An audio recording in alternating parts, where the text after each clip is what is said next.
మనం దేవునికి కృతజ్ఞత ఎప్పుడు చెల్లిస్తామంటే, సాధారణంగా దేవుడు మన కోరికలన్నీ తీర్చాడు. మనం ఏంటి ప్రార్థన చేసామో, ఏమడిగామో ప్రతీది కూడా ఆయన అనుగ్రహిస్తున్నాడు. ఖచ్చితంగా దేవునికి ఏం చెల్లిస్తాం? కృతజ్ఞత చెల్లిస్తాం. ఎందుకంటే ఆ సంతోషం మన హృదయం ఉంటుంది. దేవుడు మా జీవితంలో ఎంతో మేలు చేశాడని చెప్పి కృతజ్ఞత ఉప్పొంగి బయటకు వస్తూ ఉంటుంది. చాలా సంతోషం. కానీ ఒకవేళ మన ప్రార్థనకు జవాబు ఇంకా రాలేదు, ఎన్నో సంవత్సరాల నుంచి ఒక విషయమై ప్రార్థన చేస్తున్నాం, అయినా జవాబు రావట్లేదు, ఏ సహాయం మనం పొందలేకపోతున్నాం, మన జీవితంలో ఎంతో లోటు ఉండిపోయింది, అది మనకెంతో బెంగ తీసుకొస్తుంది. ఒక అంటే ఆర్థిక సమస్య అవ్వచ్చు, లేకపోతే ఒక ఉద్యోగ సమస్య అవ్వచ్చు, లేకపోతే బిడ్డకు పెళ్లి చేయాలి ఆ సమస్య అవ్వచ్చు, లేకపోతే ఏ సమస్య, ఒక అనారోగ్య పరిస్థితి అవ్వచ్చు, అది లోపల మనల్ని తినేస్తుంది అనుకుందాం. చాలా లోటుగానే ఉంది, ఎంతో ప్రార్థన అయితే చేస్తున్నాం కానీ జవాబు అయితే రావట్లే. అలాంటి మనసుతో మనం ఇక్కడ కూర్చున్నాం అనుకోండి, కృతజ్ఞత చెల్లించడానికి మన మనసు ఒక్కొక్కసారి సిద్ధంగా ఉండదన్నమాట. కానీ ఈ కీర్తన మనకు నేర్పిస్తుంది ఏంటో తెలుసా అండి? మనం అలాంటి సమయంలో దేవునికి కృతజ్ఞత చెల్లించాలి. ఎందుకు చెల్లించాలో దానికి కారణాలు ఇక్కడ చెప్తాడు. 7 కారణాలు చెప్తాడు అనమాట. నిజానికి అలాంటి సమయంలోనండి, అలాంటి లోటు ఉన్నప్పుడు దేవుణ్ణి మనం స్తుతిస్తేనంట, దేవుణ్ణి మనకు కృతజ్ఞత చెల్లిస్తూ ఉంటేనంట అండి, అద్భుతాలు మన జీవితంలో చూస్తూ ఉంటాండి. ఏం చూస్తాం? అద్భుతాలు. లోటు ఉన్నప్పుడు, లేమి ఉన్నప్పుడు దేవుని స్తుతిస్తే మన జీవితంలో అద్భుత కార్యాలు, ఆశ్చర్య కార్యాలు చూస్తాం. ఎలా చెప్పారండి అని అంటే, మీరు ఈ టెక్స్ట్లోకి వెళ్ళకముందు మనొకసారి ఆలోచిద్దాం. యేసు ప్రభు ఆయన ఈ భూలోకంలో ఉన్నప్పుడు ఆయన అరణ్యంలో ఆయన వాక్యం చెప్తున్నాడు. ఆయన వాక్యాన్ని వినడానికి వేల మంది వచ్చేసారు. 5,000 మంది పురుషులు ఉన్నారు, ఇంకా స్త్రీలు ఉన్నారు, ఇంకా పిల్లలు ఉన్నారు, బోల్డ్ మంది, దాదాపు ఒక 10,000 మంది జనం ఉన్నారన్నమాట. కానీ అక్కడ వాళ్ళకి భోజనం పెట్టడానికి అది అరణ్య ప్రదేశం. అరణ్యం అంటే అక్కడ తినడానికి ఏమీ దొరకదు, అక్కడ గడ్డి కూడా ఉండదన్నమాట, అంత ఆహారం లేని పరిస్థితి. కానీ నిజానికి అక్కడ శిష్యులను అడిగితే వాళ్ళు అంటారు, ప్రభువా మా దగ్గర 5 రొట్టెలు 2 చేపలు తప్ప మాకు ఏమీ లేవు. నిజానికి 5 రొట్టెలు 2 చేపలు ఒక్క వ్యక్తికి సరిపోతాయి అనమాట. అంతమందికి ఎలా భోజనం పెడతారు? నిజానికి ఆ టైంలో ప్రభు ఒక పని చేశాడు. ఏంటో తెలుసా? ఉన్నదాన్ని బట్టి ఆ 5 రొట్టెలు 2 చిన్న చేపలను పట్టుకొని పైకి ఎత్తి కృతజ్ఞత చెల్లిస్తాడు, థ్యాంక్స్ చెప్తాడు. నిజానికి అలాంటి స్థితిలో మనం ఉంటే ఏంటిది, ఎక్కడ సరిపోతుంది అన్నట్టుగా మనం విసుక్కుంటాం. కానీ అక్కడ ప్రభు మనకు ఒక మాదిరి నేర్పిస్తున్నాడు. ఏంటంటే ఉన్నదాన్ని బట్టి దేవుడు నువ్వేం చేయాలి? స్తుతించు, కృతజ్ఞత చెల్లించు, థ్యాంక్స్ చెప్పు. దేవుడు దాన్నే ఎంతో ఆశీర్వదించి నీ లోటునైనా పూడ్చి అద్భుత కార్యం చేస్తాడు. నిజానికి అక్కడ జరిగింది ఏంటో తెలుసా? 5 రొట్టెలు 2 చిన్న చేపలే. అక్కడ కూర్చున్న 1000 మంది అండి తృప్తిగా భోజనం చేశారట. ఎలా చేశారట? తృప్తిగా. అంత అద్భుతం ఎలా జరిగింది అండి అంటే, లోటులో కూడా ఏమి లేనప్పుడు కూడా దేవుని నువ్వేం చేయాలి? కృతజ్ఞత చెల్లించాలి. అక్కడ ఉందండి సీక్రెట్.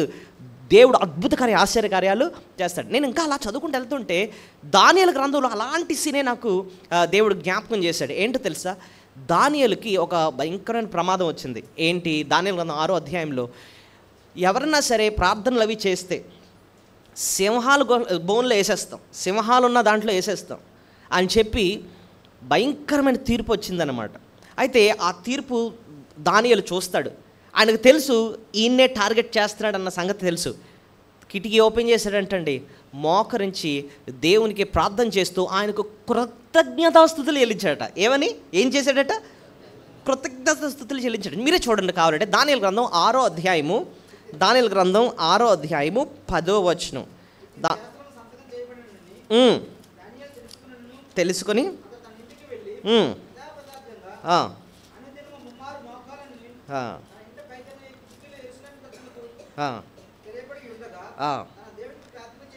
తన దేవునికి ప్రార్థన చేయొచ్చు, ఆయనను స్తుతించుచు వచ్చాను. చూసారా 10వ వచనంలో ఎంత క్లియర్గా ఉందో, 6:10.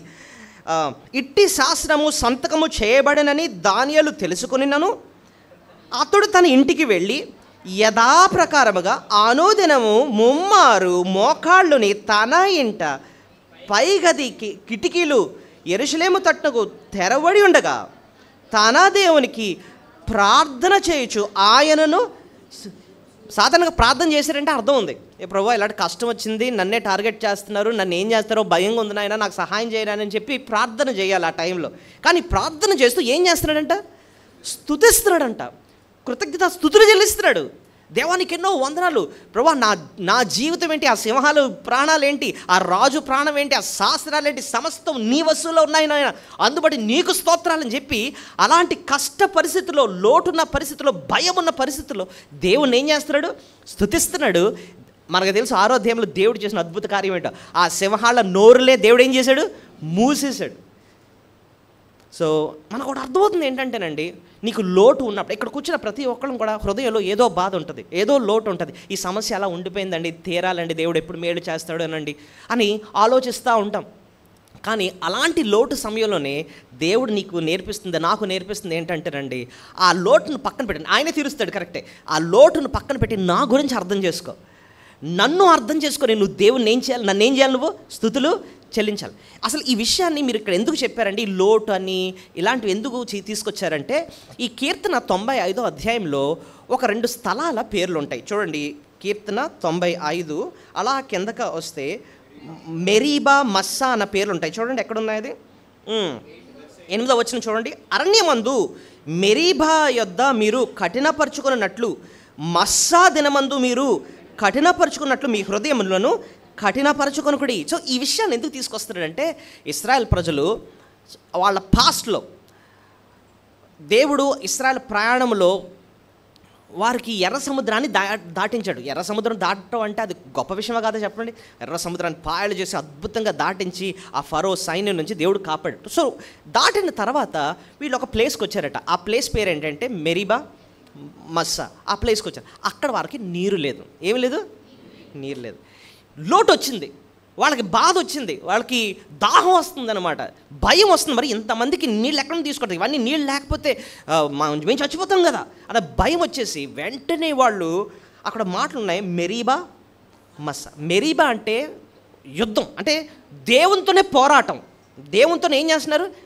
నువ్వు ఎలా చేస్తావు, ఎందుకు మమ్మల్ని ఇక్కడ తీసుకొచ్చావు అని చెప్పి, నువ్వు అసలు నీకు ఇది ప్రేమ లేదు, అది లేదు, నీ వల్ల సాధ్యం కాదని చెప్పి దేవునితోనే ఏం చేస్తున్నారంటే పోరాడుతున్నారు. ఇంకా మస్స అంటే అర్థం ఏంటంటే పరీక్షించడం. ఏంటండి? పరీక్షించడం. నువ్వు ఇలా చేస్తే అప్పుడు నువ్వు దేవుని నమ్ముతాం, ఇలా చేస్తే మాకు సమృద్ధిగా నీరిస్తేనే నువ్వు శక్తిమంతుడు అని మేము నమ్ముతాం, లేకపోతే మేము నమ్మం. ఇప్పుడు మనం కూడా ఒకేసారి కానీ దేవుడు ఈ మేలు చేస్తేనే మందిరంకి వస్తానండి, లేకపోతే అసలు దేవుడికి నాకు సంబంధం లేదని చెప్పి దేవుని మీదే మనం మెరీబా, మస్సలాగా. అంటే అర్థం ఏంటి? ఆయనతో పోరాడడం, ఆయన్ని పరీక్షించడం, నాకు దేవుడు ఏం చేయలేదని చెప్పి అలాంటి కోపం తెచ్చేసుకోవడం.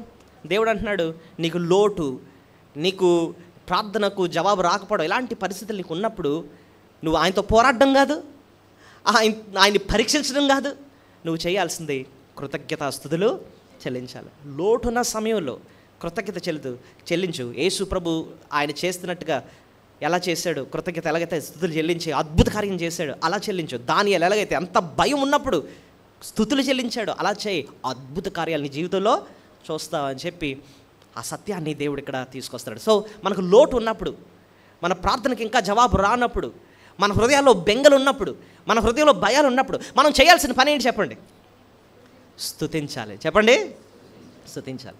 అయితే ఏ రీతిగా స్తుతించాలి, అంతేకాకుండా అదే ఈ భాగంలో మనం చూడబోతున్నాం ఏ రీతిగా ప్రభుని మనం స్తుతించాలి. అయితే ఈ భాగాన్ని మనం కరెక్ట్గా అర్థం చేసుకోవడానికండి ముందుగా ఒక 2 ప్రశ్నలు వేసుకుందాం. 2 ప్రశ్నలు. ఒకటి ఏంటంటే, దేవుని స్తుతించడానికి ఎలా సిద్ధపడాలి, దేవుని స్తుతించడానికి ఎలాగా సిద్ధపడాలి, అదొక ప్రశ్న. రెండో ప్రశ్న ఏంటంటే, ఏ రీతిగా ఆయన స్తుతులు మనము చెల్లించాలి. ముందు ఏ రీతిగా సిద్ధపడాలి, మనం how to prepare ourselves, ఏ రీతిగా సిద్ధపడాలి. రెండోది, ఏ రీతిగా మనం ఆయన స్తుతులు చెల్లించాలి. సో ఏ రీతిగా సిద్ధపడాలి అని అంటే, ఇక్కడ మనకు ఒక 4 విషయాలు కనపడుతున్నాయండి. నాతో పాటు ఈ మొదటి ప్రశ్నకు మనం చూద్దాం. మనం ముందుగాట అందరినీ ఆహ్వానించాలట. చూడండి, దేవుని స్తుతించడానికి అందరిని ఏం చేయాలి? ఆహ్వానం. 95వ అధ్యాయం మొదటి వచనం ఎలా ప్రారంభమైందో చూడండి. రండి, యెహోవాను గురించి ఉత్సాహ ధ్వని చేయుదము. సౌండ్ పెంచాలి. రండి యెహోవాను గురించి ఉత్సాహ ధ్వని చేయుదము, మన రక్షణ దుర్గం సంతోషగానము చేయదు. సో అలాగే 7వ వచనం కూడా చూడండి. రండి నమస్కారం చేసి, రండి రండి అంటే అర్థం ఏంటి? రండి రండి అంటే అర్థం ఏంటి?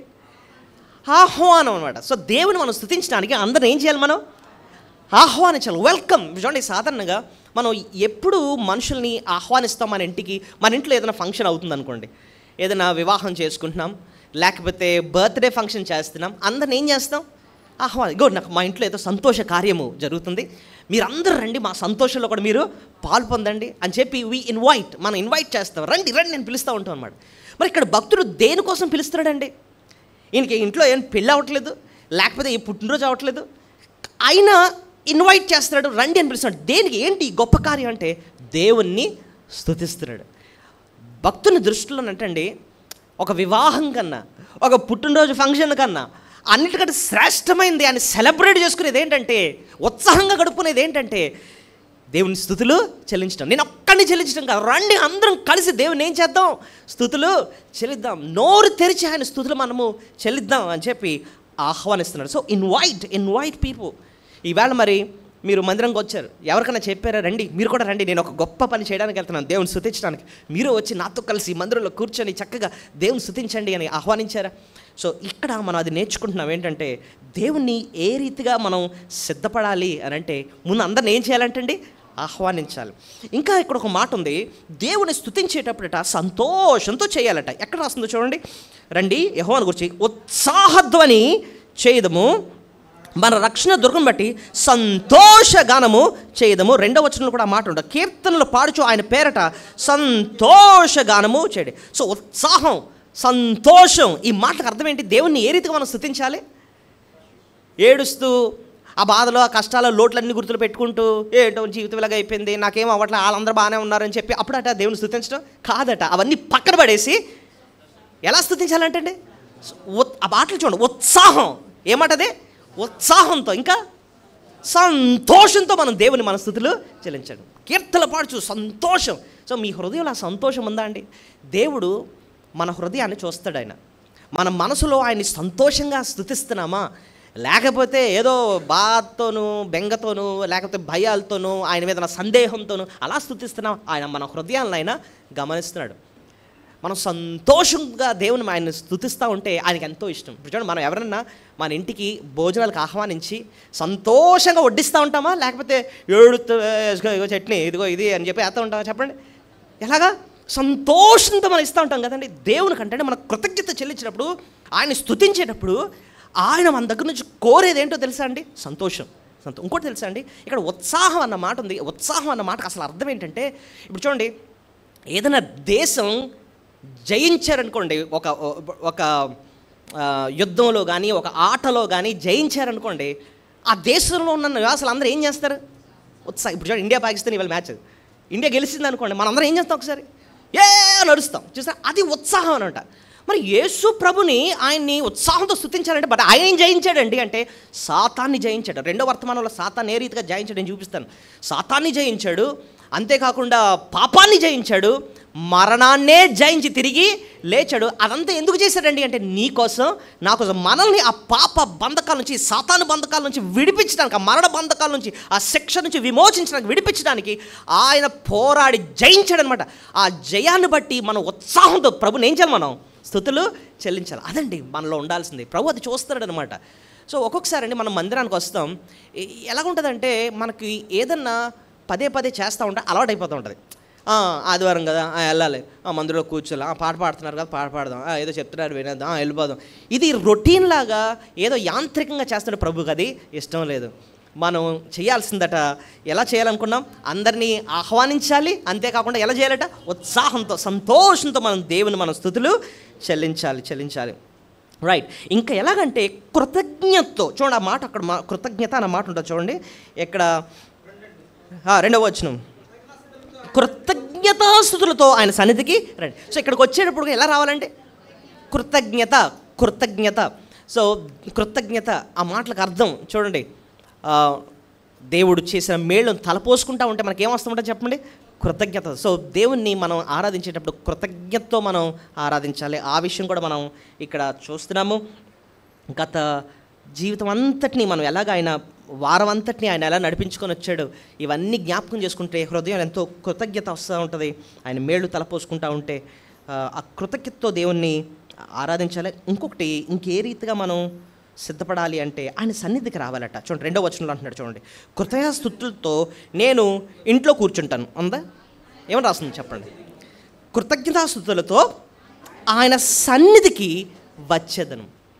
సన్నిధికి రావడం అంటే అర్థం ఏంటంటే దేవుని బిడ్డల సహవాసంలో కూర్చొని ఆయనతో కలిసి మనం ఏం చేయాలి చెప్పండి? ఆయన స్తుతులు చెల్లించాలి. ఆయన సన్నిధికి రావాలన్నమాట. ఆయన మన స్తుతులు మనము చెల్లించాలి. ఆయన బల్ల దగ్గర కూర్చొని ఆయనతో సహవాసం చేస్తూ, ఆయన బిడ్డలతో సహవాసం చేస్తూ మనం ఆ రీతిగా ఆయన మన స్తుతులు చెల్లించాలి. సో మొదటి ప్రశ్నకు మనం జవాబు చూసాం. ఏంటేంటి చూసాం చెప్పండి? మనం ఏ రీతిగా సిద్ధపడాలట? అదను ఆహ్వానించాలటండి.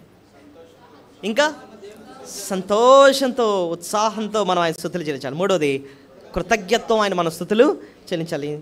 4వది, ఆయన సన్నిధికి రావాలి.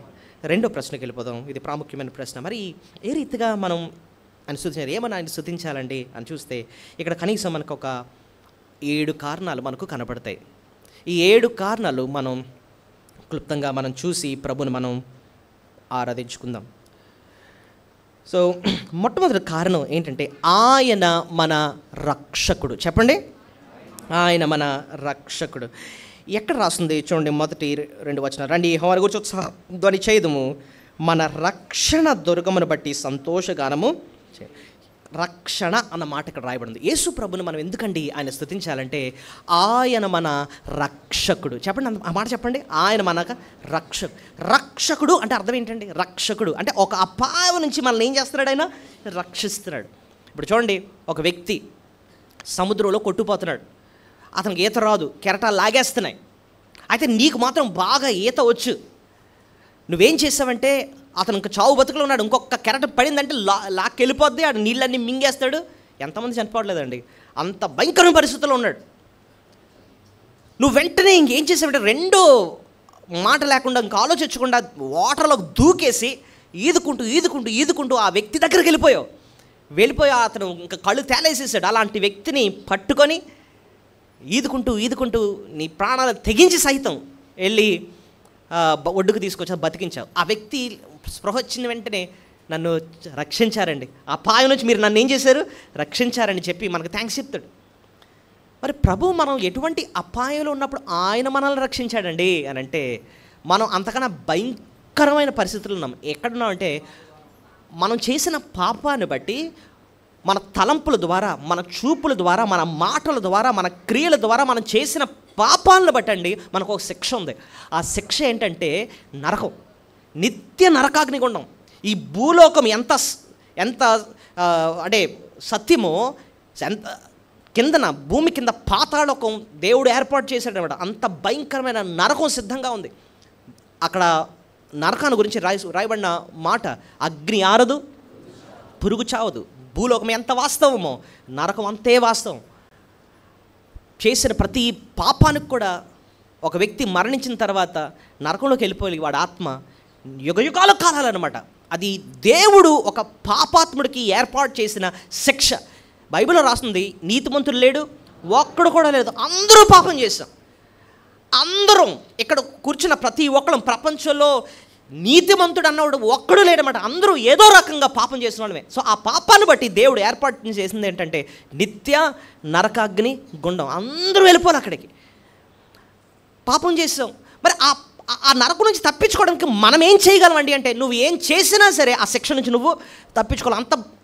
అంత సీరియస్ అది, నీ చేతుల్లో లేదు. ఇప్పుడు చూడండి, జైల్లో ఒక వ్యక్తి ఉన్నాడు అనుకోండి, వాడిగా బయటకు రాలేడు. ఎవరన్నా బయట ఉన్నవాడు బెయిల్ ఇప్పించి అతను బయటికి తీసుకురావాలి, అంతేగాని ఆ ఖైదీ వాడిగా బయటికి రాలేడు. మనం చేసిన పాపాన్ని బట్టి మనకు శిక్ష పడిపోయింది. ఆ శిక్ష నుంచి మనంగా తప్పించుకోలేము. యేసు ప్రభు ఈ లోకానికి వచ్చాడు. ఆయన చేసింది ఏంటో తెలుసా? ఆయనలో ఉన్న ప్రత్యేకత ఏంటంటే, మనలో పాపం ఉంది కానీ ఆయనలో పాపమో లేదు. ఆయన పరిశుద్ధుడు. ఆయన చేసింది మన పాప శిక్ష ఆయన తీసుకున్నాడు. చేతులతో చేసాం పాపం, కానీ ఆయన చేతికి మేకులు కొట్టించుకున్నాడు. నీకు నాకు పడాలి ఆ మేకు దెబ్బ, కానీ ఆయన శిక్ష పొందాడు. కొరడా దెబ్బలు తిన్నాడు, నీకు నాకు పడాలి ఒక్కొక్క దెబ్బ. తల మీద ముళ్ళ కిరీటాన్ని ఆయన పెట్టుకున్నాడు. నువ్వు నేను భయంకరమైన తలంపులు తలంచాం, మనకు పెట్టాలి ఆ ముళ్ళ కిరీటం, కానీ ప్రభు ఆ ముళ్ళ కిరీటాన్ని పెట్టుకున్నాడు. ఆ ముళ్ళ కిరీటం అంటే అంత సీరియస్ అంటేనండి, ఒక్కొక్క ముళ్ళు 2 అంగుళాలు ఉంటాయంటండి, ఎంత పొడుగుంటుంది ఒక్కొక్క ముళ్ళు. ఆయనకి ముళ్ళ కంచెని తీసుకొచ్చి ఇలా కిరీటంలా చేసి నెత్తి మీద పెట్టి ఇలా గుచ్చేశారట. గుచ్చినప్పుడు ఏమవుద్ది? ముళ్ళులు దిగిపోతాయి అనమాట. ఆ ముళ్ళులు నీకు నాకు దిగాలి మనం కొన్న భయంకరమైన చెడు తలపులు బట్టి. కానీ మన శిక్ష ప్రభు తీసుకున్నాడు. పరుగులెట్టేవాళ్ళం పాపాలు చేయడానికి, ఆ కాళ్ళకి మన కాళ్ళకి మేకు కొట్టాలి. యేసు ప్రభు ఒక పాదం మీద ఇంకో పాదం పెట్టి ఆయనకు పెద్ద మేకు దిగ్గొట్టించుకున్నాడు. ఆయన నీ బదులు ఆయన శిక్ష భరించాడు. ఆయన ముఖం మీద ఉమ్ము వేశారంటండి. ఇప్పుడు మనం చేసిన పాపాలన్నీ బయటపడితే మన సొంతోళ్ళే మన ముఖం మీద ఏం చేస్తారు? ఉమ్మేస్తారు. చీ ఇంత దరిద్రుడు రా నువ్వు అని ఉమ్మేస్తారు. కానీ నువ్వు నేను పడాల్సిన ఆ అవమానము యేసు ప్రభు ఆ సిలువలో తీసుకున్నాడు. ఆయన ఆ ఉమ్ము వేసుకున్నాడు అనమాట. ఆయన మన అవమానాన్ని ఆయన తీసుకున్నారు. దిగంబరిగా వేలాడేటట. దిగంబరి అంటే అర్థం ఏంటి? ఒంటి మీద వస్త్రం లేకుండా ఆ సిగ్గును భరించాడు అనమాట. నువ్వు నేను పడాల్సిన ఆ సిగ్గు అవమానం ఆయన భరించి నీ బదులు నీ స్థానంలో ఆ శిక్ష భరించి ప్రాణం పెట్టాడు అనమాట. ఆ నరక యాతనంతా కూడా ఆయన తీసుకున్నాడు ఆ సిలువ మీద. నా దేవా నా దేవా నా చేయి ఎలా విడిచితివి? తండ్రి ఆయన చేయిని విడిచిపెట్టేశాడు అనమాట. అంటే నిన్ను నన్ను దేవునితో మళ్ళీ సమాధానపరచడం కోసం, ఆ క్షమాపణ ఇచ్చి ఆ రక్షణ ఇచ్చి మళ్ళీ ఆ సహవాసం దేవునితో ఇచ్చి ఆ రాజ్యంలోకి తీసుకెళ్ళడం కోసం అని చెప్పి నిన్ను నన్ను రక్షించడానికి ఆయన మన కోసం ప్రాణం పెట్టాడు, మరణించాడు, తిరిగి లేచాడు. ఆయన సజీవుడుగా తిరిగి లేచాడు. ఆయన యందు విశ్వాసం ఉంచిన వారికి ఆయన ఇచ్చేది గొప్ప రక్షణ. ఏంటండి? హెబ్రీ పత్రిక 2:3 అంటాడు, మితియొద్దు కానీ చెప్తున్నాను, ఎంత గొప్ప రక్షణ మనము నిర్లక్ష్యం చేసిన ఎట్లా ఎలా తప్పించుకుంటా అంటే అర్థం ఏంటంటే, యేసు ప్రభు ఇచ్చే ఆ గొప్ప రక్షణ, నువ్వు ఇచ్చే రక్షణ నాకు వద్దు అని చెప్పి నిరాకరిస్తే ఇంకా ఆ నరకం నుంచి మనం ఇంకే రీతిగా కూడా తప్పించుకోలేమన్నమాట. అంత గొప్ప రక్షణ ప్రభు మనకి అనుగ్రహించాడు. నిజంగా నువ్వు ఆ రక్షణను అనుభవించిన, నువ్వు ఆ పాప క్షమాపణ అనుభవించిన నువ్వు దేవుని మనసారా నువ్వేం చేయాలి? స్తుతులు చెల్లించాలి. ఇంకా నీకు ఆ లోటు జ్ఞాపకం రాదు. నీకు ఉన్న ఎన్నో కష్టాలు, ప్రభువా ఎంత గొప్ప రక్షణే నాకు గిఫ్ట్గా ఇచ్చావంటే ఆ చెంచను నువ్వు తప్పకుండా నాకు సహాయము చేస్తావని చెప్పి అసలు వాటిని పక్కన పెట్టేసి అసలు ఇచ్చిన గొప్ప రక్షణ బట్టే ఆ రక్షణ పాత్ర చేత పట్టుకుని దేవుని నువ్వేం చేస్తావు? స్తుతులు చెల్లిస్తావన్నమాట. ఈ లోటు ఏముంది నాయన?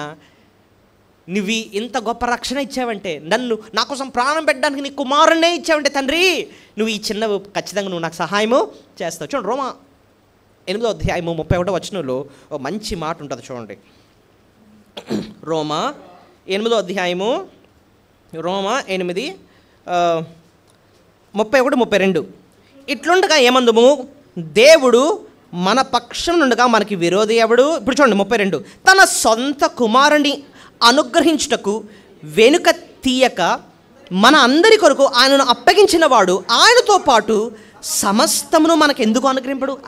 చూసారా, కుమారుణ్ణే మన కోసం ఇచ్చాడు అంటే ఆయనతో పాటు సమస్తమును మనకు ఎందుకు అనుగ్రహింపడు అంటే అర్థం ఏంటంటే, అంత గొప్ప రక్షణే మనకు మేలు చేశాడంటే ఈ చిన్న చిన్నవి ఖచ్చితంగా ఆయన మనకు సహాయము చేస్తాడు.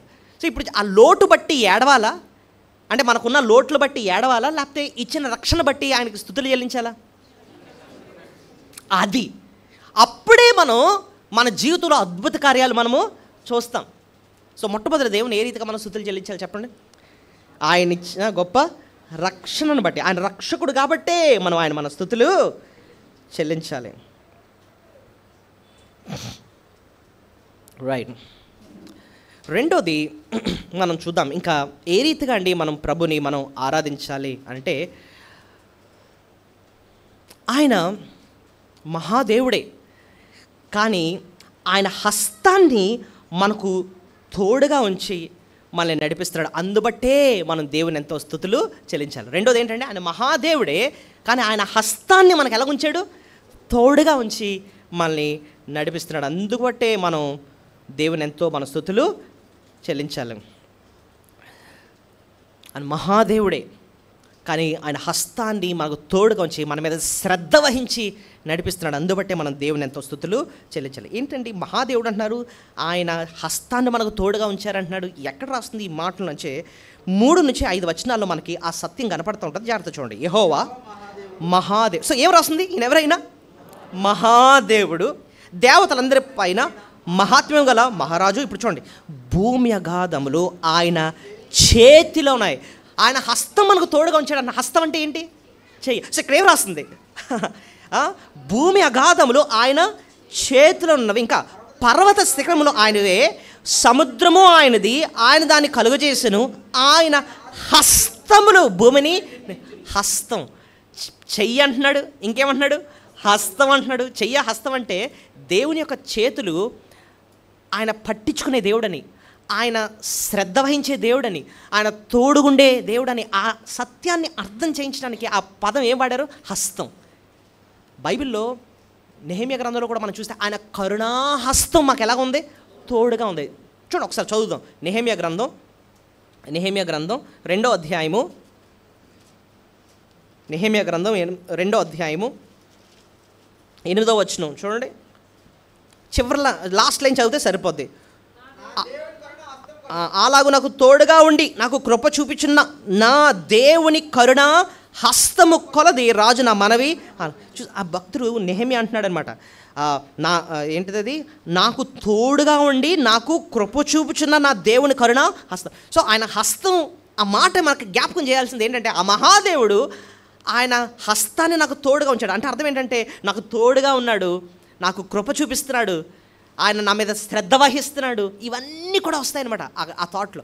సో మహాదేవుడు ఆయన హస్తాన్ని మనకు తోడుగా ఉంచి మన మీద ఎంతో కృపను ఆయన చూపిస్తున్నాడు. మళ్ళీ కీర్తన 95కి వెళ్ళిపోదాం. కీర్తన 95 3, 4, 5 వచనాల దగ్గరికి వెళదాం. కొంచెం జాగ్రత్తగా ధ్యానంతో. అసలు ఈ మాట మనల్ని ఎందుకండి అంత ఆదరించాలి? ఆ కీర్తనాకారుడు, నేను ఇందాక చెప్పాను కదా, ఆయన జీవితంలో కూడా ఏముంది? లోటు ఉంది. ఆయనకి ఏదో కష్టం ఉంది, ఎంతో మొర పెడుతున్నాడు, కానీ ఇంకా జవాబు రావట్లే. విసుగుదల వస్తూ ఉంటుంది, భయం వస్తుందన్నమాట. ఏంటి, ఏ రీతిగా దేవుని కృతజ్ఞత చేయాలి? మన కష్టాలన్నీ మనకు చుట్టూ కనబడుతున్నాయి అన్నమాట. ఇంకా దేవుని ఎలాగ ఆరాధించను, ఎలా స్తుతించను? అలాంటోడుకు చెప్తున్నాడు అనమాట, మహాదేవుని హస్తం నీకు తోడుగా ఉంది, అది జ్ఞాపకం చేసుకో. ఆ హస్తం ఎంత గొప్పది తెలుసా అని చెప్పి, ఆ హస్తం ఎక్కడికి వెళ్తుందట చూడండి. 4వ వచనం, భూమి అగాధములు ఆయన చేతులు ఉన్నాయి. భూమి అగాధం అంటే అర్థం, అగాధం అంటే ఏంటి చెప్పండి ఫస్ట్? అగాధం అన్న మాటకు అర్థం ఏంటంటే లోతు. అగాధం అంటే లోయ అన్నమాట. భూమి అగాధములు. నేను మామూలుగా స్టడీ చేశాను. భూమి మీదంట అతి లోతుకున్న ప్రాంతం ఎక్కడ అని ఆలోచిస్తే మెరీనా ట్రెంచ్ అని ఒక ప్లేస్ ఉందంట. మీరు కావాలంటే తర్వాత గూగుల్ చేసుకోండి. అదట ఎంత లోతు అంటే తెలుసా? 11 కిలోమీటర్ల లోతట. అంటే దాని పక్కన నుంచి ఉంటే ఎంత లోయ కనపడుతుంది మనకి? ఎంత? 11 కిలోమీటర్లు లోయ మెరీనా ట్రెంచ్. కావాలంటే తర్వాత చూడండి. దేవుడు అంటున్నాడు, ఏ మనిషి కూడా అంత లోతుకి వెళ్ళడు, కానీ అక్కడ ఏదైనా జీవిస్తుందంటే నేను వెళ్ళిపోతాను. నేను వెళ్ళి అక్కడ ఉన్న వాడిని కూడా నేను పట్టించుకుంటాను.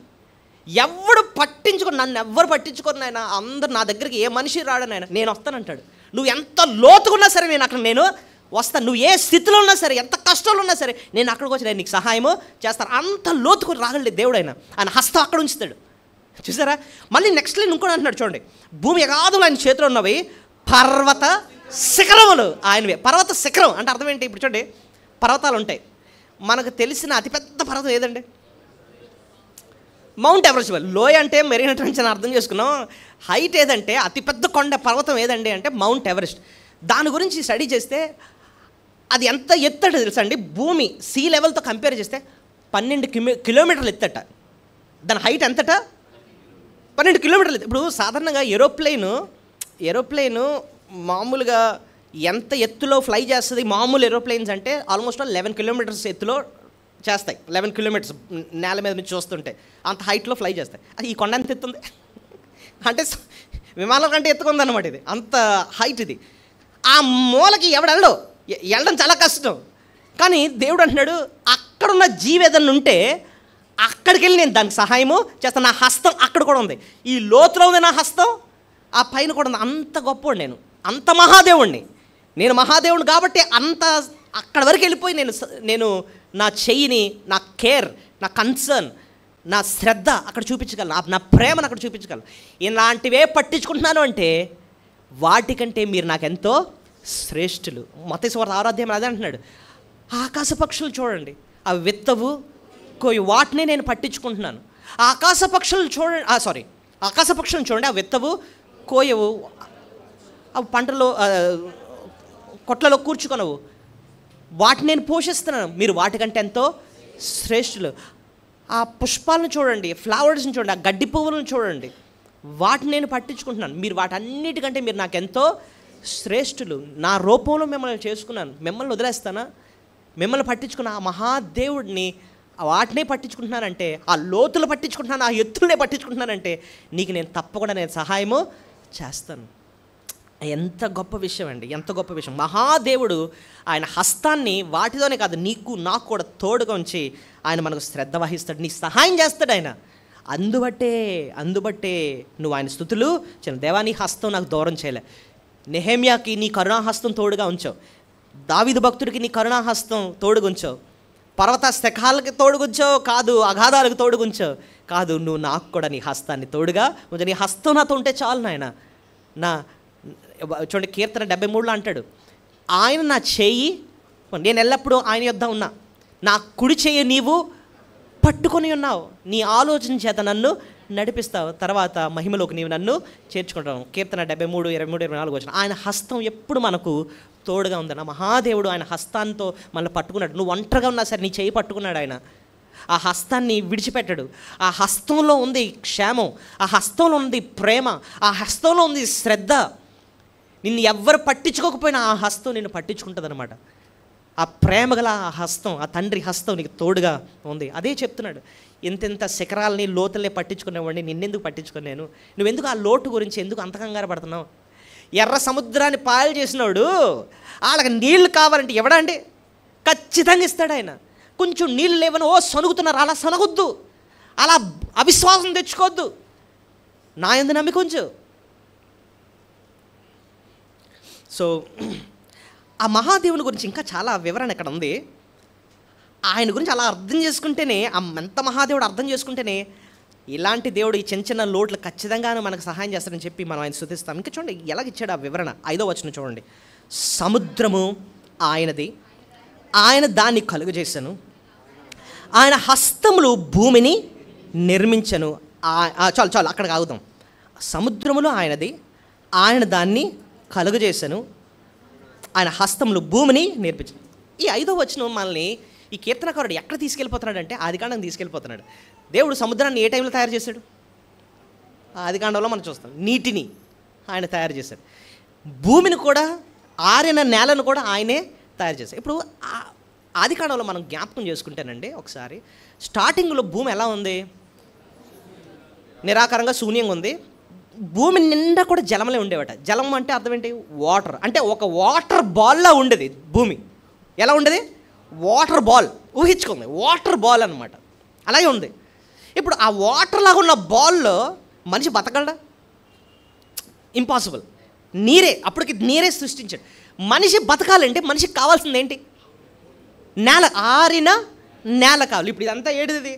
ఆరిన, మన అందరం తీసుకెళ్ళి బీచ్లో పడేశారు అనుకోండి, బతకలేవాడు, చచ్చిపోతాం. కానీ ఇది ఏంటిది? ఇది ఆరిన నేల. ఈ ఆరిన నేల ఎలా వచ్చిందండి? దేవుడు ఏం చేశాడట తెలుసా? ఈ నేలని సెపరేట్ చేశాడట, అలా దూరపరిచాడట, వేరుపరిచాడట. వేరుపరిచి వాటిని అలా నిలబెట్టి ఆరిన నేలను సిద్ధపరిచి అక్కడ మనిషిని పెట్టాడండి. అక్కడ మనిషిని పెట్టాడు. ఈ నీళ్ళన్నీ మళ్ళీ ఎక్కడ భూమి మీదకి వచ్చేస్తాయో అని చెప్పి వాటన్నిటి కూడా మేర ఏర్పాటు చేశాడు. మేర అంటే ఏంటి? ఒక హద్దు ఏర్పాటు చేశాడు. నీళ్ళని సెపరేట్ చేసి హద్దు పెట్టాడు. కాబట్టి నువ్వు ఆ నేల మీద బతుకుతున్నావు. ఈవేళ నువ్వు ఇక్కడ బతుకుతున్నావు. ఎందుకు తెలుసా? ఆ నీళ్లు భూమి మీదకి రాకుండా దేవుడు అలాగా మేరను ఏర్పాటు చేసి నేను బతికిస్తాడు. నిజంగా ఆ మేరను ఒక్కసారి దేవుడు ఇలా తీసేస్తే ఏమవుతుంది? బైబిల్లో ఒక్కసారి అలా తీసాడు. ఏ టైంలో? నోవాహు టైంలో ఒక్కసారి తీసి చూపించాడు అనమాట. అంటే మనకు అర్థం చేయిస్తున్నాడు, ఈవేళ నువ్వు బతుకుతున్నావు అంటే కారణం నేను అవకాశం ఇచ్చాను కాబట్టి. నీకు ప్రాణమే పోసినోడిని నీకు తిండి పెట్టనా? నీ లోటు నేను తీర్చనా? అది పాయింట్ తీసుకొస్తున్నాడండి ఇక్కడ. ఎంత మహాదేవుణ్ణి, నీకు ఆయుష్నిచ్చి నిన్ను నేలమే బతుకుంచి నీళ్ళు నీ మీదకి రాకుండా అలా మేరను ఏర్పాటు చేసి అలా అంతగా ఉంచుతున్నానే, నీ కష్టం ఉందే, ఆ చిన్న సహాయం నేను నీకు చేయనా? నీ ఇలా అర్థం చేసుకుంటానండి దేవుడిని ఏం చేస్తాం మనం? స్తుతులు చెల్లిస్తాను అనమాట. దేవా నువ్వు మహాదేవుడివి, ఎంత గొప్ప హస్తం నీకు తోడుగా ఉంచావు, అదే హస్తంతో నీటి నాపి నన్ను బతికిస్తున్నావు, నాకు ఎంత సహాయం చేస్తావు నాయన, నన్ను తప్పకుండా నాకు సహాయము చేయగలే దేవుడు అని చెప్పి దేవుని స్తుతిస్తాం అన్నమాట. చూడండి, దేవుడు నీటిని ఆపుతున్నాడు, మేర ఏర్పాటు చేసిన విషయాన్ని ఎక్కడున్నాయండి అంటే 2 వచనాలు మీకు చూపిస్తాను. ఇర్మియా గ్రంథం 5:22. ఇర్మియా గ్రంథం 5వ అధ్యాయము 22వ వచనం తీసిన వారు దయచేసి చదవండి. సముద్రము దాటలేకుండానట్లును దాని తరంగము లెంత పొర్లిలను అవి ప్రబలలేకయు ఎంత ఘోషించినను దాన్ని దాటలేక ఉండునట్లు నిత్య నిర్ణయం చేత దానికి ఇసుకను సరిహద్దుగా నియమించిన నాకు మీరు భయపడరా. బాబా దేవుడు ఎంత మంచి మాట అన్నారు తెలుసా? దేవుడు అంటే నీళ్లు ముందుకు రావడానికి ఇసుకను పెట్టాడట. మనం బీచ్కి వెళ్ళి దేంట్లో ఆడుకుంటాం? ఇసుకలో ఆడుకుంటాం. ఆ ఇసుక ఎవరు పెట్టారట తెలుసా? దేవుడు పెట్టి నీటికి ఆజ్ఞించాడట. ఇసుక దాటి వచ్చాడు ఊరుకోనని చెప్పి దేవుడు ఆజ్ఞించాడంట. అక్కడ వరకు అది వచ్చి ఎంత పెద్ద కెరటం అన్న స్పీడ్గా వస్తుంది, మింగెత్తనన్నట్టుగా వస్తుంది. అక్కడ ఇసుక దగ్గరకు వచ్చినప్పుడు ఏం చేస్తుంది? అలాగా మనం బీచ్కి వెళ్తే మనకు గుర్తు రావాల్సింది ఎవరో తెలుసా అండి? ఆ మహాదేవుడు గుర్తు రావాలన్నమాట. అబ్బే మనకు అవి గుర్తురావు, అది ఫోటో తీసుకున్నానా లేకపోతే ఈ గోల్లో ఉండిపోతాం. కానీ దేవా నువ్వు అక్కడ మేర ఏర్పాటు చేసావు కాబట్టి నేను ఇక్కడ ఇసుకలో ఆడుకోగలుగుతున్నాను.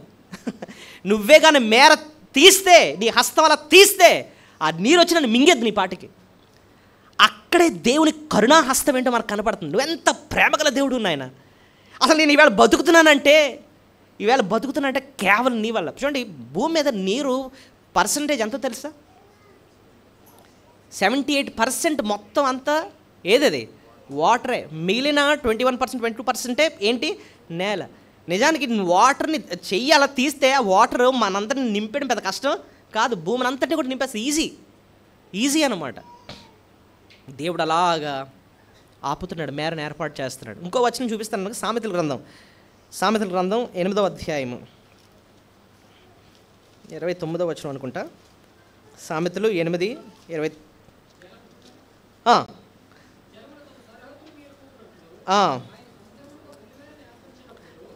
నుంచి చదువుదామండి.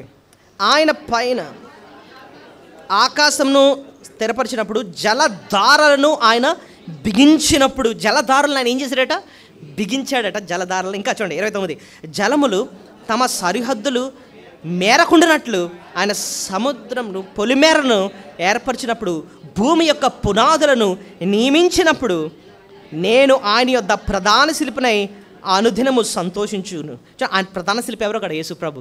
ప్రధాన శిల్పిగా ఆయన భూమికి, సముద్రానికి మేరనైనా ఏర్పాటు చేస్తున్నాడు, పొలిమేరలు ఏర్పాటు చేశాడట. బ్యూటిఫుల్.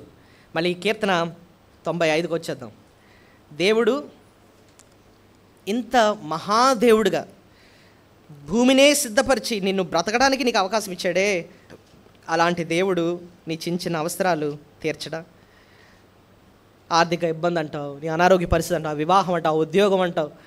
ఈ ప్రభు అంటాడు అవి నాకు చాలా చిన్నవి, ఆ టైంలో నేను ఇస్తాను. అది ఇవ్వడానికి నాకు పెద్ద కష్టమేం కాదు. నేను మహాదేవుణ్ణి. నేను ఎలాంటివి చేస్తున్నానంటే ఆ లోతును పట్టించుకుంటున్నాను, ఆ ఎత్తులు కూడా, పర్వత శిఖరాలు కూడా పట్టించుకుంటున్నాను, ఆ నీటిలన్నిటిని కూడా ఆరిన నేల పెట్టి నిన్ను జీవించడానికి అవకాశము ఇస్తున్నాను. ఎంత గొప్ప గొప్ప పనులు చేసిన మహాదేవుణ్ణి అదే హస్తంతో నీకు సహాయము చైనా. ఆ హస్తం నీకు తోడుగుంది, ఆ కరుణాహస్తం జ్ఞాపకం ఉంచుకో అంటున్నాడు అనమాట. సో దేవుడు ఆ రీతిగా మనం ఎడల శ్రద్ధ వహిస్తున్నందుకే ఆయన కరుణాహస్తం, మహాదేవుడు ఆయన కరుణాహస్తం మనకు తోడుగా ఉంచి మనం ఎడల శ్రద్ధ వహిస్తున్నందుకే మన దేవుని ఎంతో మన స్తుతులు చెల్లించాలి. అది రెండవ శ్రేష్టమైన పాఠం. మూడోది,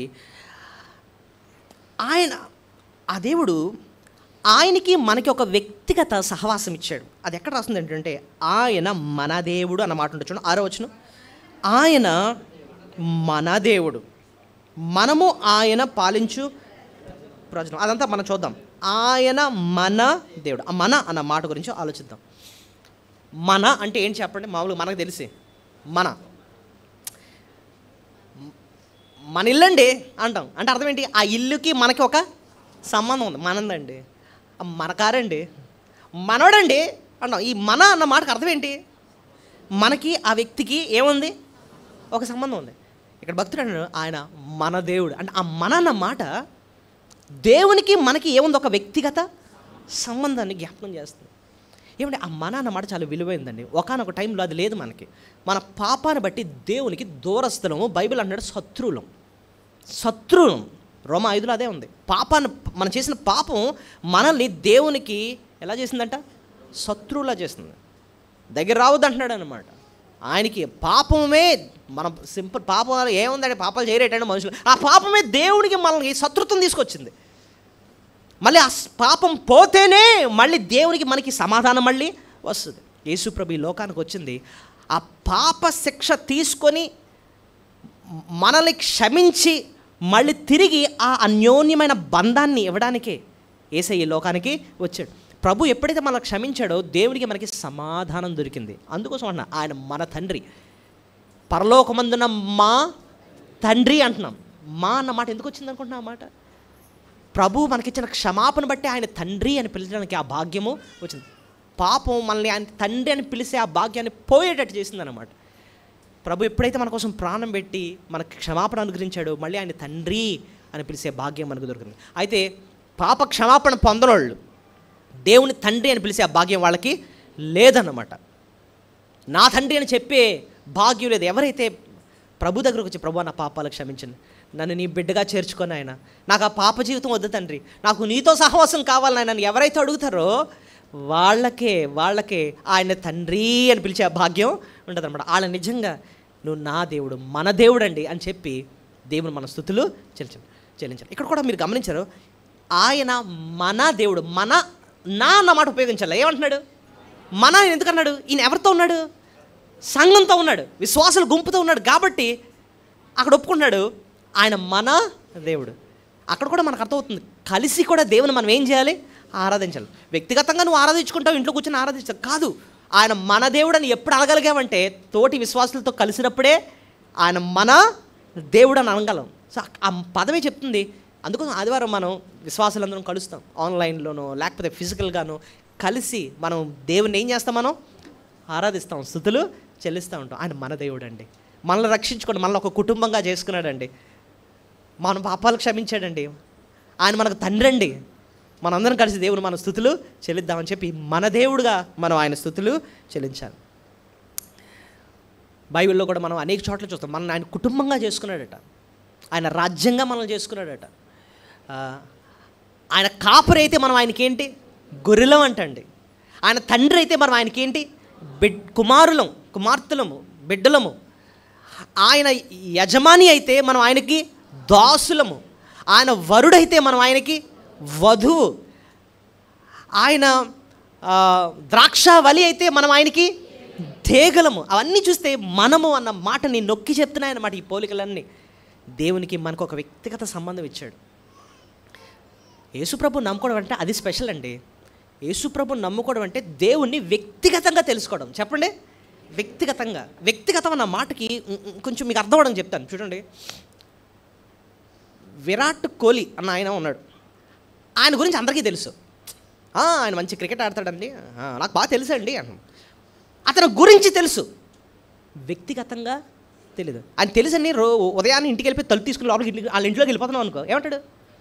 ఎవడు బయటకు వెళ్ళా, నేను ఫ్యాన్ని అదేంటే ఎవడ ఫ్యాన్ లేదు గీన్లో బయటకు వెళ్ళా అంటాడు. అంతేనా? ఎందుకంటే అతనికి మీకు ఏమి లేదు, వ్యక్తిగత సంబంధం లేదు. చూసారా, యేసుప్రభు నమ్ముకోవడం అంటే ఆయన గురించి తెలుసుకోవడం కాదు. యేసుప్రభు అలాగట ఇలాగట అని తెలుసుకోవడం కాదు, ఆయన్ని వ్యక్తిగతంగా. అందుకని ఆ మాట అంటాడు మన, ఏమంటున్నాడు? మన దేవుడు. మనం పేరు పెట్టి మనల్ని పిలుస్తాడంటండి. పేరు పెట్టి, నీ పేరు నాకు తెలుసు అంటాడు ఆయన. ఇదిగో జాన్సన్ గారు, నాకు తెలుసు, నువ్వు రా అని అలా పిలిస్తే అసలు మనకు అదే అర్థమవుతుంది. నా పేరు ఆయనకి తెలుసా అండి? పెద్ద పెద్ద మనుషులకే నా పేరే, నన్ను ఎవడో పట్టించుకునేవాడు ఎవడు ఉన్నాడండి, ఆయన నా పేరు పెట్టి నన్ను పిలుస్తాడా? అవును ప్రభు అంటున్నాడు, నువ్వెవరో నాకు తెలుసు అంటాడు అనమాట. రక్షింపబడని వాళ్ళకి, పాపక్షమణ పొందని వాళ్ళకి ఆయన అంటాడు, మిమ్మల్ని నేను ఎన్నడు ఎరగను, అక్రమం చేసిన వారు పొండి అంటాడు. కానీ మనల్ని అలా కాదు, రండి మీరెవరు నాకు తెలుసు అంటాడు అన్నమాట. అంత అన్యోన్యమైన సహవాసం ప్రభు మనకి ఇచ్చాడు. ఆ అన్యోన్యమైన సహవాసం ఇంకో పేరు ఏదంటే నిత్య జీవం. చెప్పండి, సమాధానం, నిత్య జీవం, నిత్యము దేవునితో కలిసి జీవించే ఆ జీవితం అన్నమాట. యెహోవా నా కాపరి అంటున్నాడు అన్నమాట. సో ఆ అన్యోన్యత ఇచ్చినందుకే మనం దేవుని ఎంతో స్తుతులు చేయాలి. అది మూడో శ్రేష్టమైన పాఠం. నాలుగోది, ఆయన మన రాజు. చూడండి అక్కడే రాసుంటుంది, ఎక్కడది, ఆయన మన దేవుడు, 6వ వచనం, మనము ఆయన పాలించు ప్రజలం. ఆ మాట చూడండి, అదే కావాలి. ఆయన పాలించు ప్రజలం అంటే అర్థం ఏంటి? పాలిస్తున్నాడు అంటే పరిపాలిస్తున్నాడు. మనం ప్రజలం, ఆయన పాలించే రాజు, మనం ఆయన పాలించే ప్రజలం. అంటే మనకు ఆయన ఎవరైనా రాజు, మహాదేవుడైనా ఆయన హస్తం మనకు తోడుగా ఉంచాడు, ఆయనతో సహవాసం ఇచ్చాడు మనకి. ఇప్పుడు మనం చూస్తుంది ఏంటంటే ఆయన మనకు రాజు, మన రాజు ఆయన, మనం ఆయన పాలించు ప్రజలు. హీఈస్ రూలింగ్ అస్. నేను ఈ రాజు అన్న మాటను గురించి జాగ్రత్తగా ఆలోచిస్తున్నానండి. దేవుడు మంచి తలంపు ఇచ్చాడు, జాగ్రత్త వినండి. మామూలుగా ఒక రాజు దేశానికి ఏంటేంటి చేస్తుంటాడు? ఒక రాజు, ఒక కింగ్, అతని బాధ్యత ఏంటి? ఆ దేశానికి శాసనాలు ఇస్తూ ఉంటాడు, అంత బాగానే ఉంది. కానీ ఒక యుద్ధం వచ్చిందండి, ముందు రావాల్సింది ఎవరు? రాజు బయటకు రావాలి, యుద్ధం చేయాలి. ఇంకేం చేస్తుంటాడు రాజు? కాపాడతాడు, దేశం అంతటిని కాపాడతాడు, పోషిస్తాడు. ఎవరికి అన్యాయం జరుగుతూ ఉంటే నించొని న్యాయం తీరుస్తూ ఉంటాడు. ఇంకేం చేస్తూ ఉంటాడు ఒక రాజు? వాళ్ళ అవసరాలన్నీ కూడా తీరుస్తూ ఉంటాడు అనమాట రాజు. ఇప్పుడు లోకానుసారమైన రాజులకి దేవుడు మనకి రాజుగా ఉండడానికి డిఫరెన్స్ ఏంటో చెప్తాను చూడండి. లోకానుసారమైన రాజులు, యుద్ధం వచ్చింది అనుకోండి, ఆ రాజు ఏమంటాడంటే భటులతో, ఒరే మీరన్నా చచ్చిపోండి కానీ నన్ను కాపాడండి రా అంటాడు. అంతేనా? రాజు చచ్చిపోకూడదు. ఇప్పుడు దేహ సంరక్షణ భటులు అంటారు, వాళ్ళ పని ఏంటి? బాడీ గార్డ్స్ ఏంటి? వాళ్ళు ఏం చేయాలి? వాళ్ళ పని ఏంటి? వాళ్ళనే చచ్చిపోవాలి, కానీ రాజుని ఏం చేసేయాలి? కాపాడాలి. ఏ రాజు కూడా మనుషుల కోసం ప్రాణము పెట్టడండి. మీరు చచ్చిపోంటారు కానీ నన్ను బతికించండి అంటారు. లోకానుసారమైన ప్రతి రాజు పద్ధతి అదే, నేను కాపాడబడాలి. ఇప్పుడు ఏదైనా రాజు వస్తుందంటే జెడ్ క్లాస్ సెక్యూరిటీ అంటారు. అంటే అర్థం ఏంటి? జెడ్ క్లాస్ సెక్యూరిటీ అంటే ఈ సెక్యూరిటీ ఎందుకు ఇస్తారు చెప్పండి? సెక్యూరిటీ యొక్క బాధ్యత ఏంటి? ఆడు చచ్చిపోయినా పర్లేదు కానీ ఎవరు బతుకోవాలి? ఆ రాజు బతుకుపోవాలి. ఫుల్ సెక్యూరిటీ ఇస్తూ ఉంటారు అన్నమాట. కానీ మన రాజు కోసం ఆలోచిద్దామండి. మన ప్రభు, ఆయన మనల్ని బతికించడానికి ఆయన ప్రాణం పెట్టాడు. ఏ రాజు అండి అలా ప్రాణం పెడతాడు? ఏ రాజు అండి అలాగ ప్రాణం పెట్టే రాజు? ఆయన నా ప్రజల్ని బ్రతికించడానికి, నా ప్రజలను నరకం నుంచి తప్పేసడానికి, నా ప్రజలు వాళ్ళ పాపాలు, ఈ పాపాలతో వాళ్ళు నా రాజ్యంలోకి రాలేరు, ఆ పాప క్షమాపణ వాళ్ళకి ఇవ్వడం కోసం నేను ఆ శిక్ష భరిస్తానని చెప్పి మన కోసం ప్రాణం పెట్టిన రాజు ప్రపంచంలో ఎక్కడా లేడండి. ఈ రాజు మన కోసం ప్రాణం పెట్టే రాజు అండి, ప్రాణం పెట్టిన రాజు. అందుబట్టే ఆ రాజుని ఏం చేయాలి? మన స్తుతులు దేవా, ఈ లోకానుసారమైన రాజులు కాదు నాయన, ప్రాణం పెట్టినంతగా నాయన మమ్మల్ని పట్టించుకునే నువ్వు రాజు తండ్రి అని చెప్పి ఆ రాజుని ఆ రీతిగా మనం దేవుని స్తుతులు మనము చెల్లించాలి. అసలు అది చదివినప్పుడు నాకు మతిపోయిందండి. నిజమేనా? ఆయన నువ్వు ఏ రాజు అన్నా సరే నువ్వు చచ్చిపోయి నన్ను బతికించండి రా అని కోరేవాళ్ళు అంతే. కానీ ఏ రాజు కూడా దేశం కోసం చచ్చిపోడు. సోల్జర్స్ చచ్చిపోతారేమో, రాజు చావడు. కానీ ఈ రాజు, మన రాజు మన కోసం ప్రాణము పెట్టాడు. అసలు అందుబట్టి మనం దేవుని ఎంతో మన స్తుతులు చెల్లించాలి. 5వది, మనల్ని ప్రేమించే కాపరి ఆయన. చూడండి, మనల్ని మేపే కాపరి. చూడండి ఎక్కడ రాస్తుంది? 6వ వచనం, మనము ఆయన పాలించు ప్రజలము, ఆయన మేపు గొర్రెలం. పాలిస్తున్నాడు రాజుగా. నెక్స్ట్ అంటున్నాడు 5వది, ఆయన మేపు గొర్రెలం. ఒక కాపరిగా మనల్ని మేపుతున్నాడు అంటండి. మేపడం, అది గుర్తుపెట్టుకోండి. మనం బ్రతకాలంటే మనకు పోషణ అవసరం. ఉదయం లెగిస్తే మనం తినాలి. అందరూ టిఫిన్ చేశారా? చేసాం. ఎవరు పెట్టారు మనకి? ఎవరు పెట్టారండి? దేవుడు ఇచ్చాడు కాబట్టి మనము తింటున్నాం. మనల్ని పోషిస్తున్నాడు దేవుడు. ఎందుకండి పోషిస్తున్నాడు? ఒక కాపరి గొర్రెలు ఏం చేస్తాడు? పోషిస్తాడు. ఉదయాన్నే గొర్రెలు తీసుకుని వెళ్తాడు, ఎక్కడ పచ్చిక ఉందో అక్కడ తీసుకెళ్తాడు, చక్కగా వాటికి ఆహారాన్ని పెడతాడు అన్నమాట. ఎందుకండి పెడతాడు అంటే ఆ కాపరికి ఉన్న శ్రద్ధ, ఆ కాపరికి ఉన్న ప్రేమ. గొర్రెలు తీసుకొని ఎక్కడ పచ్చిక ఉందో అక్కడికే తీసుకెళ్తాడు. ఎక్కడ ముళ్ళతొప్పల దగ్గర తీసుకెళ్ళడు, కులికాలల దగ్గర తీసుకెళ్ళడు, పచ్చిక గల చోట్ల ఆయన పరుని చేస్తాడు, శాంతికరమైన జలముల యొద్ద ఆయన నడిపిస్తాడు. దేవుని యొక్క పోషణ 2 రకాలు. నేను గత వారం వాక్యం చెప్పినప్పుడు దేవుడు మనల్ని ప్రేమించి మనల్ని పోషిస్తాడు అన్న విషయాన్ని చెప్పినప్పుడు ఒక వచనాన్ని మీకు జ్ఞాపకం చేశాను. మీకు ఎంతమందికి జ్ఞాపకం ఉందో? నెహెమ్యా గ్రంథం 9వ అధ్యాయము 20వ వచనం. నెహెమ్యా గ్రంథం 9వ అధ్యాయము 20వ వచనం. నెహెమ్యా 9:20.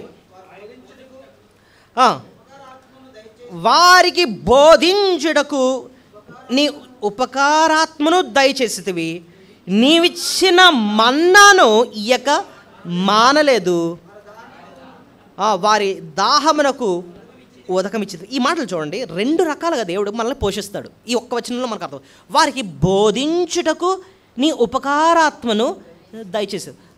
పరిశుద్ధాత్మ దేవుడు మనకు ఉపకారం చేస్తాడటండి. ఏం చేస్తాడు ఆయన? ఉపకారం. నేను ఒక 4-5 వారాల క్రితం పరిశుద్ధాత్మ దేవుని కార్యాలు అన్న సబ్జెక్ట్ మీద చాలా విషయాలు చెప్పాను. సో ఇదొక విషయం. పరిశుద్ధాత్మ దేవుడు మనకు ఉపకారం. ఏ రకమైన ఉపకారం? బోధిస్తాడు. క్లియర్గా ఉంది చూసారా? వారికి బోధించుటకు నీ ఉపకారాత్మ. బోధించడం అంటే అర్థం ఏంటంటే మనకు తెలియని విషయాలు మనకి తెలియజేస్తాడు. సర్వసత్యంలోకి ఆయన మనల్ని నడిపిస్తాడు. ఫర్ ఎగ్జాంపుల్ ఈవేళ మనం ఇక్కడ కూర్చున్నామండి, నేనేం చేస్తున్నాను? మీకు వాక్యాన్ని బోధిస్తున్నానంటే అసలు ఈ విషయాలు నాకు నేర్పించింది ఎవరు? పరిశుద్ధాత్మ దేవుడు. మీకు అది అర్థం చేయిస్తుంది ఎవరు?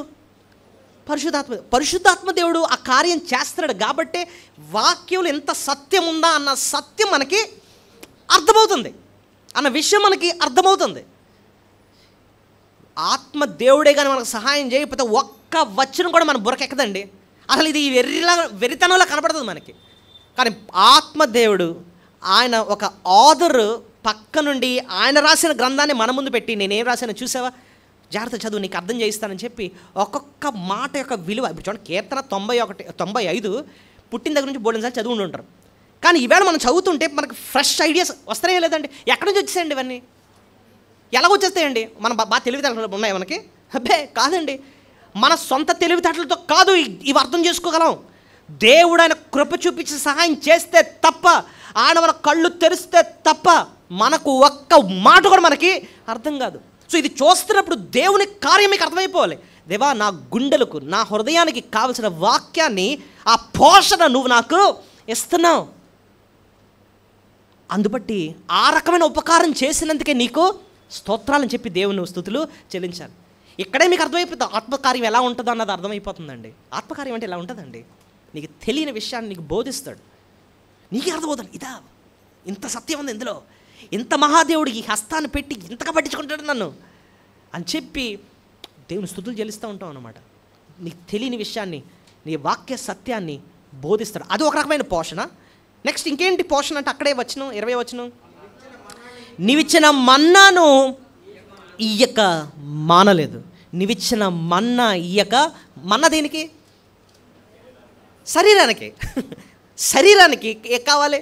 బలం కావాలంటే మనకి ఆహారం కావాలి. ఆ సమృద్ధైన ఆహారాన్ని కూడా దేవుడే మనకి ఇస్తున్నాడు. సో హృదయానికేమో వాక్యాన్ని ఇస్తున్నాడు, శరీరానికేమో ఆహారాన్ని మనకి ఇస్తున్నాడు. సో కంప్లీట్గా స్పిరిచువల్గా, ఫిజికల్గా మనల్ని పోషించేది ఎవరంటే మన దేవుడు. అందుబట్టే మనం ఏం చేయాలి? దేవుని ఎంతో స్తుతులు చెల్లించాలి. ఆయన కాపరిగా మనల్ని పోషిస్తాడు. అందుకోసం కీర్తన 95లో మనం చూస్తున్నాం, మనము ఆయన పాలించే ప్రజలము ఆయన మేపు గొర్రెలు. ఆయన మేపుతున్నాడు మనల్ని ఆ రీతిగా. ఆయన మేపుతాడు. మరి గొర్రె బాధ్యత ఏంటండి? ఆయన గడ్డి తీసుకొచ్చాడండి, పచ్చిక దగ్గర తీసుకెళ్ళాడండి. గొర్రె బాధ్యత ఏంటి? మేయాలి. మేయకుండా అటు దిక్కులు చూస్తుంది అనుకోండి, ఎవరికి నష్టం?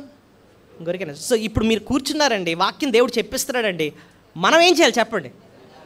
స్పాంజ్ ఉంటుంది, స్పాంజ్ నీటిలో పెడితే స్పాంజ్ ఏం చేస్తుంది? పీల్చేస్తుంది కదా. అలాగా మన ఇక్కడ కూర్చున్న వాక్యాన్ని హృదయం అనే స్పాంజ్తో ఏం చేయాలట? పీల్చుకోవాలటండి. అప్పుడే దాని యొక్క సారం ఏంటో, దాని విలువ ఏంటో మనం అనుభవిస్తాం.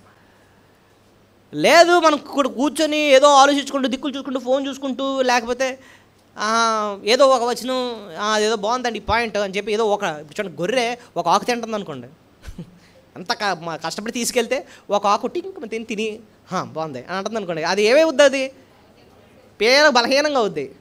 మేయాలి. అప్పుడే ఆత్మీయంగా బలపడతాం, అప్పుడే భక్తిలో ఎదుగుతాం, అప్పుడే మంచి సాక్ష్యంతో జీవిస్తాం, వెలుగ్గా ఉప్పుగా ప్రభు కోసం ఉంటాం. ఈ లోకం అంతా అసహ్యం అనిపిస్తుంది మనకి. ప్రభుత్వ సహవాసమే నాకు ముఖ్యం అన్నట్టుగా మనకు జీవిస్తాం. లేకపోతే లోకస్తులోనే బతుకుతూ, ఇదే నా ప్రపంచం అన్నట్టుగా బతుకుతూ దేవుడు దూరంగానే ఉంటాం. ఒక్కొక్కసారి అండి మనం చేసే పెద్ద పొరపాటు ఏంటంటేనండి, వాక్యాన్ని వింటాం, వినింది హృదయంలోకి వెళ్ళనివ్వం. నోట్స్ రాసేస్తే మంచి పాయింట్స్ చెప్పారండి, అంత బాగానే ఉందని, కానీ అది ఎక్కడికి వెళ్ళనివ్వం? హృదయంలోకి వెళ్ళనివ్వం. అంటే ఈ వాక్యం ఏ రకంగా నన్ను మారుస్తుంది, ఏ రకంగా నేను ఆ వాక్యానికి లోబడుతున్నాను, అలా ప్రశ్నలు వేసుకొని ధ్యానిస్తేనే అది లోపలికి దిగుతుంది అన్నమాట. ఇప్పుడు పిల్లోడు చక్కగా భోజనం చేస్తాడండి, మీరు పెట్టారు ఎంత మంచి ఆహారం పెట్టారు, అంతా తినేసాడు, బయటికి వెళ్ళి కక్కేసాడు అనుకోండి, చెప్పండి ఆడికి ఏమైనా మేలవుద్దా? ఆ తిన్న ఆహారం లోపలికి వెళ్ళి జీర్ణం అయిపోయి వాడి శరీరానికి పడితే అప్పుడు వాడు పుష్టిగా తయారవుతాడు. మీరు కష్టపడి ఆహారాన్ని పెట్టారు, బాగా తినేసి బయటికి వెళ్ళి కక్కేస్తున్నాడు అనుకోండి, వాడికి ఏ రకమైన మేలు అవ్వదు. వాక్యాన్ని వినేస్తున్నాం, భలే చెప్పారండి, సూపర్ అండి, అంత బాగుందండి, అది జీవితానికి అవలంబించుకోకుండా, ఏ రకంగా కూడా దాన్ని పాటించకుండా నిజ జీవితంలో కూర్చొని ధ్యానిస్తూ దేవుడు ఇంత మంచి సత్యాన్ని ఇచ్చాడు, దాన్ని బట్టి నేను ఎంత ధైర్యపడాలి, నేను ఎందుకు ఎంత కంగారు పడుతున్నాను, నేను ఎందుకు ఆయనతో సహవాసం చేయకుండా లోకస్తులతో తెగ తిరుగుతున్నాను, ఆయనలో ఉంది కదా ఆనందం, ఆయన నాకు ఇచ్చాడు అన్యోన్యమైన సహవాసం, ఆయనతో కదా నేను గడపాలి, ఆయన బిడ్డలతో కదా నేను ఉండాలి, ఆయన వాక్యంలో కూడా నేను ఆనందించాలని చెప్పి ఈ రకమైన వ్యక్తిగత పరిశీలన చేసుకొని వాక్యాన్ని స్పందించకపోతే తిని కక్కినోడితో సమానం. మనం తిని కక్కినోడితో సమానం. సో ఈ ఆరాధన వర్తమానాల్లో మీరు వింటున్నారు కదా, ఇంటికి వెళ్ళి వారం అంతా మీరు చేయాల్సింది ఏంటో చెప్పనా? వాక్యాన్ని నెమరు వేయాలి, మింగాలి, దాన్ని అవలంబించుకోవాలి. Let it sink into your lifes అనమాట. అప్పుడే దానివల్ల మేలు పొందుతాం. ఇలా కూర్చొని 4 ముక్కలు ఆరాధించేసి అయిపోయిందండి చాలు, ఇంకా అది కాదండి వాక్యాన్ని స్పందించే పద్ధతి. Let it sink deep into your hearts. జీర్ణించుకుందాం, అన్నం జీర్ణించుకున్నట్టుగా జీర్ణించుకుందాం వాక్యాన్ని, జీవితానికి ఆ రీతికి అప్లై చేసుకుందాం. ప్రతి లైఫ్, ప్రతి కార్నర్కి వెళ్ళనిద్దాం వాక్యాన్ని. తిన్న ఆహారం రక్తంలో చేరి రక్తం శరీరంలో ప్రతి భాగానికి వెళ్తుందా లేదా? వెళ్తుంది. అలాగా వాక్యం కూడా జీవితంలో ఉన్న ప్రతి నలుమూలలకు వెళ్ళనివ్వండి, ధ్యానించండి, మీరు మేలు పొందుతారు. సో ఎన్ని విషయాలు నేర్చుకున్నాం? 5 శ్రేష్టమైన విషయాలు నేర్చుకున్నాం. ఇంకొక 2 విషయాలు క్లుప్తంగా నేను చెప్పి ముగిస్తాను. ఆయన మేలు చేసే దేవుడు అండి. ఎక్కడంటే చూడండి 7వ వచనం, రండి నమస్కారం చేసి సాగిలపడదాము, మనలను సృజించే యెహోవా సన్నిధి మోకరించదాం, నేడు మీరు ఆయన మాటను అంగీకరించినడలా ఎంత మేలు. దేవునికి లోబడే వారికి ఆయన మేలు చేస్తాడు. అది 6వ పాయింట్. లోబడే వారికి ఆయన ఏం చేస్తాడట? మేడు.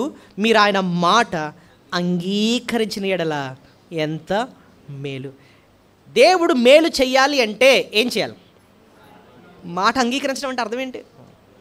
లోబడాలి, కోపం తెచ్చుకోకూడదు, లేకపోతే పెడచెవి పెట్టుకూడదు.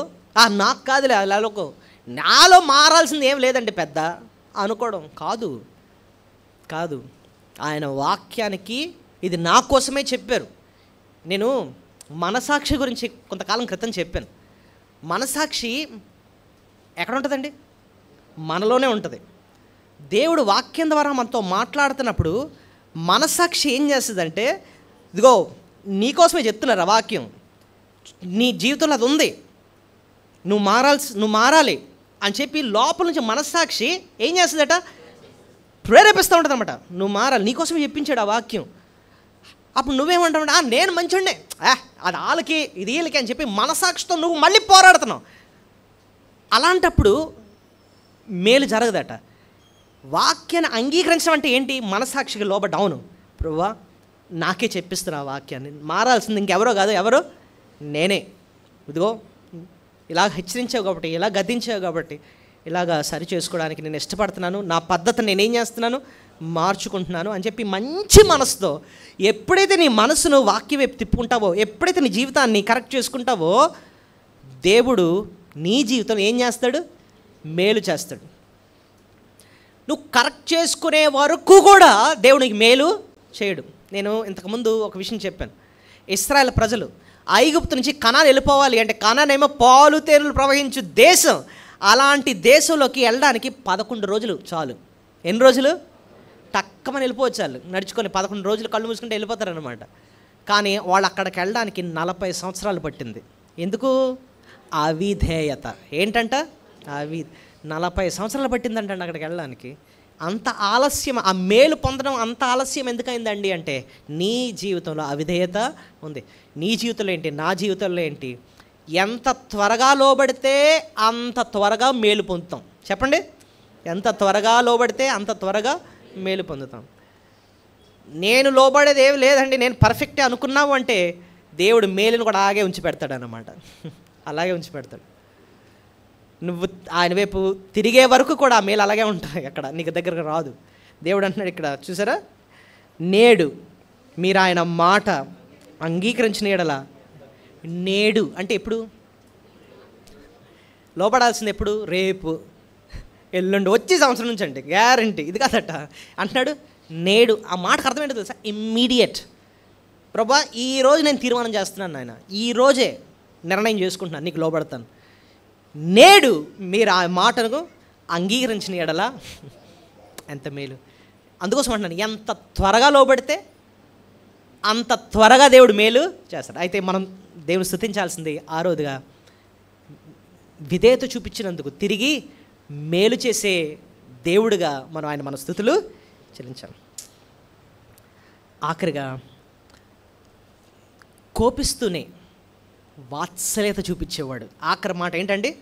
కోపిస్తూనే వాత్సల్యత ఆయన చూపించే దేవుడు. ఇది ఎలా చెప్పారండి అని చూస్తే ఆఖరి మాట మనం చదివి ముగించుకుందాం. 8-9 వచనాలు. అరణ్యమందు మెరిబా యొద్ద మీరు కఠినపరుచుకున్నట్లు, మస్సా దినమందు మీరు కఠినపరుచుకున్నట్లు మీ హృదయములను కఠినపరుచుకొనకుడి. అచ్చట మీ పితరులు నన్ను పరీక్షించి శోధించి నా కార్యములు చూచిరి. 40 ఏండ్ల కాలము ఆ తరము వారి వలన నేను విసికి వారి హృదయమున తప్పిపోవు ప్రజలు వారు నా మార్గము తెలుసుకొనలేదని అనుకుంటుని, కావున నేను కోపించి వీరెన్నడూ నా విశ్రాంతిలో ప్రవేశింపకూడదని ప్రమాణం చేసి తిరిగి. ఈ మాటలు మనకు తెలుసు. అంటే ఈ కీర్తన నెక్స్ట్ తరాలకి వచ్చిన ఇశ్రాయేల్ ప్రజలకి రాయబడుతుంది. కానీ ఈ తప్పు చేసింది ఎవరు? ఈ Meribah Massah first generation Israel అన్నమాట. ఐగుప్తు నుంచి బయటకు వచ్చిన వాళ్ళ నెక్స్ట్ తరాలకి ఈ సత్యాన్ని జ్ఞాపకం చేస్తున్నాడు. ఏమంటున్నాడంటే, ఇదిగో మీ తండ్రులు ఇలా తప్పు చేశారు, వాళ్ళకి నేను కోపాన్ని చూపించాను, వాళ్ళని కణాల్లోకి ప్రవేశించడానికి నేను వాళ్ళకి అవకాశం ఇవాళ అంతగా శిక్షించాను. నేను వాళ్ళు చూపించాను అవిధేయత వల్ల, అవిశ్వాసం వల్ల, తిరుగుబాటు వల్ల నేను శిక్షించాను వాళ్ళని, నా కోపం వాళ్ళ మీద చూపించాను.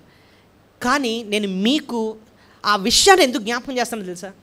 మీలో కూడా ఆ విసుగు ఉంది, మీలో కూడా అవిశ్వాసం ఉంది. కానీ నేను వెంటనే మిమ్మల్ని శిక్షించట్లే, మీకు అవకాశాన్ని నేను ఇస్తున్నాను. అందుకోసం నేను మళ్ళీ చెప్తున్నాను, ఆ విషయాన్ని మీకు జ్ఞాపకము చేస్తున్నాను. మీరు మాత్రం మళ్ళీ ఆ తప్పు చేయదు. అలా తప్పు చేస్తే కోపం తెచ్చుకుంటాను. కానీ మీలో అది కనిపించింది. నేను మీకు వాత్సల్యత చూపించడానికి ఇష్టపడుతున్నాను, మళ్ళీ అవకాశం ఇవ్వడానికి ఇష్టపడుతున్నాను. అందుకోసమే నేను మీకు వాక్యాన్ని చెప్పిస్తున్నాను. మీరు మళ్ళీ ఆ తప్పు చేయొద్దు. మోషే గురించి ఒకసారి ఆలోచిద్దాం. మోషే కూడా కనాన్లోకి ప్రవేశించడం లేదా? లేదండి, లేదు. మోషే మీద కూడా దేవుడు కోపాన్ని చూపించాడు. ఇదిగో మోషే, నువ్వు అవిధేయత చూపించావు కాబట్టి, ఆ బండనితో మాట్లాడంటే వెళ్ళి ఏం చేసావు? కొట్టావు కాబట్టి, ఆ చిన్న విషయంలో నీకు అవిధేయత చూపించావు కాబట్టి నీకు నేను కనాను ఇవ్వను. బ్రతిమాలుతాడు అనమాట. దేవా ఒక్కసారి అందులోకి వెళ్తాను నాయన, కవనాన్ని చూస్తాను నాయన, 40 సంవత్సరాల నుంచి నేను ఎదురు చూస్తాను కనాల్లో ప్రవేశించాలని. లేదు, నో ఇవ్వను. దేవుడు కోపాన్ని చూపించాడు. కానీ మోషే పశ్చాత్తాపడతాడు, క్షమించమని అడుగుతాడు. కానీ మోషే జీవితంలో దేవుడు ఎంత వాత్సల్యత చూపించాడో ఒకసారి ఆలోచిద్దామండి. దేవుడు దూరం నుంచి కణాన్ని చూపించాడు, కానీ అంతకన్నా శ్రేష్టమైన కణాన్ని దేవుడు ఇచ్చాడు. ఏది? పరలోకం ఇచ్చాడు. దేవుని మహిమలో ఉన్నాడు. పరలోకంలో కూడా ఎంత గౌరవం ఇచ్చాడంటే, మీరు తర్వాత ప్రకటన 15లో చూస్తే దైవజనుడైన మోషే రచించిన కీర్తన వాళ్ళు అక్కడ పాడుతున్నారట. అక్కడ మాట రాసుంది. అంటే పరలోకంలో కూడా దేవుడు మోషేని ఎంతో హెచ్చించాడు, ఎంతో ఘనపరిచాడు. మీరే చూడండి కావాలంటే ప్రకటన 15:3 మోషేని పరలోకంలో ఎంత గౌరవంతో పిలుస్తున్నారు. ప్రకటన 15:3 దైవదాసుడైన మోషే 4 చివరన ఉంటుందండి. 4 చివరన దేవుని దాసుడకు మోషే కీర్తనయు గొర్రెపిల్ల కీర్తనయు పాడుచున్నారు. సో మోషేని పరలోకంలో ఏం పిలుస్తున్నారు? దేవుని దాసుడకు మోషే కీర్తన. ఆయన రాసిన కీర్తన అంటే ఎక్కడ పాడుతున్నారట? పరలోకంలో పాడుతున్నారంటండి. నువ్వు కట్టిన పాట ఎవడన్నా పాడుతున్నాడు అనుకో, మనం ఫీల్ అయిపోతాం. ఇక్కడ అబ్బే కాదు, మోషే రాసిన పాటట ఎక్కడ పాడుతున్నారట? పరలోకంలో పాడుతున్నారంటండి. అక్కడ మళ్ళీ కింద టైటిల్ దైవజనుడైన దైవదాసుడైన దేవుని దాసుడకు మోషే అన్నమాట. ఎంత బ్యూటిఫుల్ చూడండి, ఎంత ఘనత. సో ఇప్పుడు చూడండి, కోపించాడు దేవుడు, కానీ పశ్చాత్తాపడినందుకు మళ్ళీ ఏం చూపిస్తున్నాడు? వాత్సల్యత చూపిస్తున్నాడు. ఈ కణాన్ని చూపించాడు. అంతేకాదు, అసలు బైబిల్ని రాయడానికే దేవుడు మోషేని వాడుకున్నాడు. కీర్తనలు కొన్ని రాశాడు మోషే. అంతేకాకుండా ఆదికాండం, నిర్గమాకాండం, లేవి, సంఖ్య, ద్వితీయోపదేశ కాండం, ఈ ఖండాలన్నీ ఎవరు రాశారు? మోషే రాశారు. ఇంకా మీరు చూస్తే యేసు ప్రభు ఆయన పునరుద్ధరణ తిరిగి లేచిన తర్వాత అక్కడ ఎవరు నమ్మకపోతే మోషే రాసిన ఈ ప్రవచనాలన్నీ కూడా ఆయన మళ్ళీ తీసుకొచ్చి చూపిస్తూ ఇవన్నీ నెరవేరాయి నాలోనే అని చెప్పి ఆయన ద్వారా దేవుడు రాయించిన ఈ వచనాలన్నీ ఉపయోగించుకొని వాళ్ళకి నేర్పిస్తున్నాడు. లూకాసు వార్త 24లో మీరు చూస్తే ఆ మాటలు ఉంటాయన్నమాట. మోషేయు ప్రవక్తలు రాసినవి అన్నీ నాలో నెరవేరాయి అని చూపిస్తున్నాడు అనమాట. సో ఇదంతా చూస్తుంటే కోపించిన దేవుడే మళ్ళీ ఏం చూపిస్తున్నాడు? వాత్సల్యత చూపిస్తున్నాడు. ఏమండి, మన జీవితంలో నిజంగా దేవుడు ఒకవేళ కోపం చూపించాడేమో, దానివల్ల ఎటువంటి మేలు మీ జీవితంలో జరగట్లేదేమో, కానీ ఎప్పుడైతే మన జీవితాన్ని మనం సరి చేసుకుని దీనులుగా మారుతామోనండి, మళ్ళీ మన ఎడల ఏం చూపిస్తారో చెప్పండి? వాత్సల్యత. మన దేని బట్టి మనకు గర్వం వస్తుంది, దేని బట్టి అతిశయం వస్తుంది, దేని బట్టి మనం దేవునికి వ్యతిరేకంగా మారుతున్నాం. దేవుణ్ణి అడగాలట, ప్రభువా నా హృదయాన్ని చూపించు, పరిశీలనగా తెలుసుకో, నాకు తేటపరచు. నేను నిజంగా నా జీవితంలో అతిశయం వస్తుందా, నా జీవితంలో గర్వం వస్తుందా, నీకు ఆయస్కరమైనవి నాలో ఏమైనా ఉన్నాయా, మెరిబా లాంటివి, మస్సా లాంటివి నాలో ఏమైనా ఉన్నాయా? మెరిబా అంటే ఏంటి? దేవునితోనే పోరాడడం, అలాంటిది ఏమైనా ఉందా? మస్సా అంటే దేవుణ్ణే పరీక్షించడం, అలాంటిది ఏమైనా ఉందా? నాలో అతిశయం ఉందా, గర్వం ఉందా? నాకు చూపించు తండ్రి, నాకు తేటపరచు, నేను సిద్ధంగా ఉన్నాను తెలుసుకోవటానికి అని దేవునితో మనం గడుపుతూ ఉంటే దేవుడు చూపిస్తాడండి. ఎప్పుడైతే మనం సరి చూసుకుంటామో, మోషే పశ్చాత్తాపడతామో, మోషే ఎడల, ఇశ్రాయేలు ప్రజల ఎడల వాత్సల్యత చూపించినట్టుగా దేవుడు నీకు నాకు కూడా ఏం చూపిస్తాడు? ఆయన కోపిస్తూనే మళ్ళీ తిరిగి వాత్సల్యం చూపిస్తాడు. ఒకసారి చెప్పండి, ఈ 7 విషయాలు మనం ఏ రకంగా దేవుని మనం స్తుతించాలి, చెంతంత లోతైన విషయాలు ప్రభు మనకు నేర్పించాడు. ఈవేళ ప్రభువుని మనసారా మనం ఆరాధించాలి. చెప్పండి, ఆయన మన రక్షకుడు కాబట్టే మనం మన స్తుతులు చెల్లించాలి. రెండోది, మహాదేవుడిగా ఆయన హస్తం మనకు తోడుగా ఉంచి శ్రద్ధ వహిస్తున్నాడు కాబట్టే మనం మన స్తుతులు చెల్లించాలి. 3, ఆయన మన దేవుడు కాబట్టి ఆ సంబంధం ఇచ్చినందుకే మనం దేవుని ఎంతో స్తుతులు మనము చెల్లించాలి. 4, ఆయన ఒక రాజుగా ఉండి మన ఎడల బాధ్యత వహిస్తున్నాడే, అందుబట్టే మనం ఆయన స్తుతులు చెల్లి. రాజులు ఎప్పుడు మన కోసం ప్రాణం పెట్టరు. ఈ రాజు ఏం చేశాడు? మన కోసం ప్రాణం పెట్టిన రాజు కాబట్టి మనం మన స్తుతులు చెల్లించాలి. 5, ఆయన మన కాపరిగా మనల్ని ఏం చేస్తున్నాడు? పోషిస్తున్నాడు, ప్రేమిస్తున్నాడు కాబట్టి మనం ఆయన స్తుతులు మనం చెల్లించాలి. 6, విధేయత చూపించినందుకు ఆయన ఏం చూపిస్తాడు? మేలు చేస్తున్నాడు కాబట్టి ఆయన స్తుతులు మనం చెల్లించాలి. 7, కోపించే దేవుడే పశ్చాత్తాపడితే వాత్సల్యత చూపించేవాడు కాబట్టి మనం ఆయన స్తుతులు చెల్లించాలి. 7 విషయాలు మనసును పెట్టుకొని ప్రాబ్లం మనసారి ఆరాధన చేస్తుంది. దయచేసి మోకరించండి. కొంచెం ముందుకు జరగండి, ముందు చాలా ఖాళీలు ఉన్నాయి. వెనక